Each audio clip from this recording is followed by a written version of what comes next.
প্রিয় শিক্ষার্থী বন্ধুরা, তোমাদের সকলকে স্বাগত জানাই অপূর্ব মানা প্রাইমারি সেন্টার ইউটিউব চ্যানেলে। আজ আমি তোমাদের সঙ্গে তোমরা যারা ক্লাস 3তে পড়ো তোমাদের রায় ও মাট্রিন প্রশ্নবিচিত্রা, এই প্রশ্নবিচিত্রার থেকে বাংলা বিষয়ের স্কুল নম্বর 15, ঠিক আছে, 15 নম্বর যে স্কুলটি রয়েছে তোমাদের দ্বিতীয় পর্বে যে পরীক্ষা হবে, ঠিক আছে, তো সেই দ্বিতীয় পর্বের পরীক্ষার 15 নম্বর স্কুলের প্রশ্ন এবং তার উত্তরগুলো আলোচনা করব। এর আগে আমরা 14 অবধি আলোচনা করে দিয়েছি, সেগুলো না দেখে থাকলে অবশ্যই দেখে নেবে। প্লেলিস্টের মধ্যে রয়েছে, প্লেলিস্টের লিঙ্ক এই ভিডিও ডিসক্রিপশানে দেওয়া রয়েছে। এখানে দেখো কি বলা রয়েছে, মালদা টাউন GSFP বিদ্যালয়, এটা হচ্ছে স্কুলের নাম, ঠিক আছে। প্রথম নির্দেশ কী দেওয়া রয়েছে দেখো, সঠিক উত্তরটি বেছে নিয়ে লেখো, ঠিক আছে। এখানে দেখতে পাচ্ছ তোমরা। আর চ্যানেলে নতুন থাকলে অবশ্যই চ্যানেলটাকে সাবস্ক্রাইব করবে। তোমরা না সাবস্ক্রাইব করতে পারলে বাড়ির বড়োদেরকে বলবে সাবস্ক্রাইব করে রাখতে। আমার চ্যানেলে তোমরা চতুর্থ শ্রেণী পর্যন্ত ক্লাস পাবে। এছাড়া আমাদের অন্যান্য যে সমস্ত চ্যানেলগুলো রয়েছে সেগুলোরও লিঙ্ক এই ভিডিও ডেসক্রিপশানে দেওয়া রয়েছে, বড়োদেরকে বলবে ওগুলোও ফলো করে রাখতে। দেখো কি বলা রয়েছে, নৌকার মালিকের নাম আশু মধু, এখানে সঠিক উত্তর হবে মধু। কাজ বসাবো কবিতাটির রচয়িতা কার্তিক ঘোষ, মৃদুল দাশগুপ্ত। কার্তিক ঘোষ হবে এখানে সঠিক উত্তর। খদ্দাগের প্রশ্নের উত্তরটা কার্তিক ঘোষ হবে। আর গদ্দাকে দেখো, লিপির বাড়ি হলো এগরায় মালদায়, এগরা হবে সঠিক উত্তর। এগরায় লিপির বাড়ি, ঠিক আছে। ঘদ্দাকে দেখো, মাঠের চেয়ে বড় আকাশ বাতাস, আকাশ হবে মাঠের থেকে বড়। আচ্ছা, এই প্রশ্নটা আগে ছিল, এটা 1 নাম্বারের প্রশ্নে ছিল, সেট নাম্বার 14 বা 14 নাম্বার যে স্কুলটি ছিল ব্যারাকপুর GSP স্কুল, সেই স্কুলটাই ছিল, ঠিক আছে। এটাকে এখানে MCQ আকারে দিয়েছি, ঠিক আছে। এগুলোকে MCQ বলা হয়, বা সঠিক উত্তরটি বেছে নিয়ে লেখাও এটা বলা হয়, ঠিক আছে। MCQ ইংলিশই বলা হয়। দেখো 9 দাগের প্রশ্ন, পুতুলেরা নেচে উঠেছে এ ঘরে ও ঘরে, এ ঘরে হবে সঠিক উত্তর। হিংসুটি দিদিকে বলা হয়েছে লক্ষ্মী মেয়ে, শান্ত মেয়ে, লক্ষ্মী মেয়ে। পরবর্তী পেজে যাচ্ছি। দেখো কি বলা রয়েছে এখানে, 2 দাগে নির্দেশ।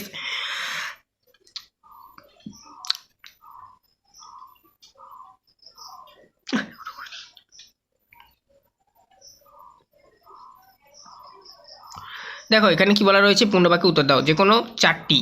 ক দাগে বলা রয়েছে হিংসুটির বয়স কত, ঠিক আছে। তুমি এখানে পূর্ণবাক্যে লিখবে, আমি শুধু এখানে তোমাদেরকে উত্তরটা দেখাচ্ছি। 7 বছর। তোমরা পূর্ণবাক্যে কী লিখবে, হিংসুটির বয়স হলো 7 বছর, ঠিক আছে। তারপরে দেখো এরকম লিখবে আর কি, কুজন কি, এখানে দেখো এটা আমি পূর্ণবাক্যে লিখে দেখিয়েছি। কুজন হলো পাখির ডাক, এরকম তোমরা পূর্ণবাক্যে লিখবে। কি হলো, কুজন হলো পাখির ডাক। কুজন কি, কুজন হলো পাখির ডাক।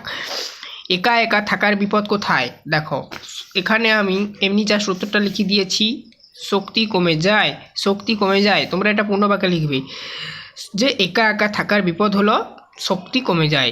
শরতের মেঘের সাথীকে, শরতের মেঘের সাথীকে বলো তো, বলাকা, উত্তর হবে বলাকা। তোমরা পূর্ণবাক্যে লিখবে। তারপরে দেখো নেক্সট, বাবুই গিন্নি কি উপহার দিয়েছিল, বাবুই গিন্নি কিন্তু জুঁই ফুলের রুমাল উপহার দিয়েছিল। এখানে আমি উত্তরটা লিখে দিয়েছি, তোমরা পূর্ণবাক্যে লিখবে। জুঁই ফুলের রুমাল আমি লিখে দিয়েছি, তোমরা লিখবে বাবুই গিন্নি জুঁই ফুলের রুমাল উপহার দিয়েছিল। কম বেশি 40টি শব্দে উত্তর দাও যে কোনো 2টি। 3টি প্রশ্ন দেওয়া রয়েছে, ক খ গ ঘ করে দেখতে পাচ্ছ। দেখো ক খ গ আর কি, দেখো কি বলা রয়েছে, ক থেকে মানুষের বেড়ানোর ইচ্ছে হয় কেন, কি লিখবে, প্রতিদিনের একঘেয়েমি জীবন কাটানোর জন্য মানুষের ঘোরার ইচ্ছে হয়। আর খ দাগের প্রশ্ন দেখো, রামকে বনবাসে যেতে হয়েছিল কেন, এখানে উত্তরটা লিখবে যে পিতৃসত্র পালনের জন্য, পিতৃসত্র পালনের জন্য রামকে কিন্তু বনবাসে যেতে হয়েছিল। রাম কে ছিল বলো তো, রাজা দশরথের পুত্র, ঠিক আছে। তারপরে দেখো, বাবুই পাখি সম্পর্কে বর্ণনা দাও। এটা একটু বড়, আমি বুঝিয়ে দিচ্ছি, দুবার দেখে নাও। প্রথমে কি লিখবে তোমরা, এক ধরনের ছোট পাখি, মানে এখানে তোমরা বাবুই পাখিটা অ্যাড করে দিলে শুনতে আরও ভালো লাগবে। বাবুই পাখি হলো এক ধরনের ছোট পাখি, খুব মানে খড়কুটো দিয়ে সুন্দর বাসা বানাতে পারে, তাই বাবুই পাখিকে দর্জি পাখিও বলা হয়। বাবুই গিন্নি লিপি ও তার সঙ্গীদেরকে জুঁই ফুলের রুমাল দিয়েছিল। তাহলে আরেকবার বলে দিচ্ছি, কি লিখবে, এখানে লিখবে মানে বাবুই পাখি হলো এক ধরনের ছোট পাখি, এরকম লিখে পূর্ণচ্ছেদ দিবে, কিংবা এক ধরনের ছোট পাখি এরকম লিখতে পারো। তবে বাবুই পাখি হলো এক ধরনের ছোট পাখি এরকম লিখলে শুনতে ভালো লাগে, লিখে পূর্ণচ্ছেদ দিবে। খড়কুটো দিয়ে সুন্দর বাসা বানাতে পারে, লিখে পূর্ণচ্ছেদ দিবে এখানে। তাই বাবুই পাখিকে দর্জি পাখি বলা হয়। বাবুই গিন্নি লিপি ও তার সঙ্গীদের জুঁই ফুলের রুমাল দিয়েছিল।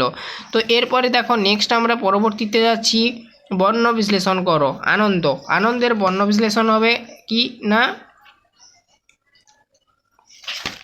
বর্ণ বিশ্লেষণ আনন্দ, দেখো আনন্দের মানে এই যে বর্ণ বিশ্লেষণটা অ যুক্ত ন যুক্ত অ যুক্ত ন যুক্ত দ যুক্ত অ আনন্দ, ঠিক আছে।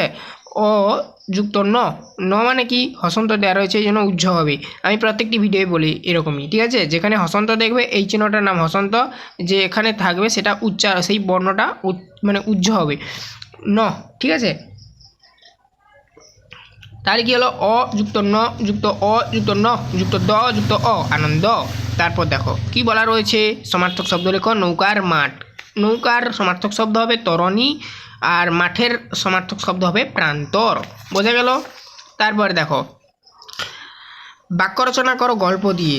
কি বলবে, ছোটরা গল্প শুনতে ভালোবাসে, এটা লিখবে বাক্য রচনা উত্তরটা।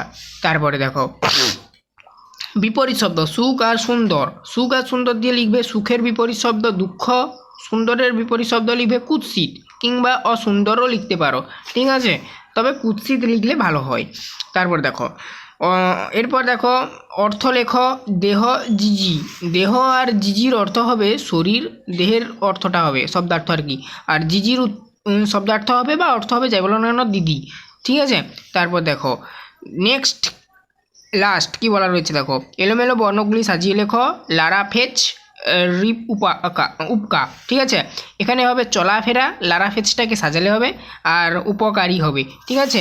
রিপ উপকা, ঠিক আছে, মানে রিপ উপকা এটাকে উপকারী হবে সাজালে, আর লারা ফেচ এটাকে চলাফেরা হবে সাজালে, ঠিক আছে।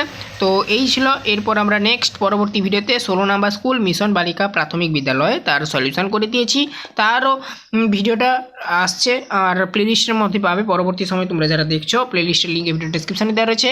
এছাড়া তোমাদের ইংলিশ গণিত যা যা রয়েছে তারও লিঙ্কগুলো দেওয়া রয়েছে। চ্যানেলে নতুন থাকলে চ্যানেলটাকে সাবস্ক্রাইব করে বেল আইকন অপশানে সেভ রাখবে।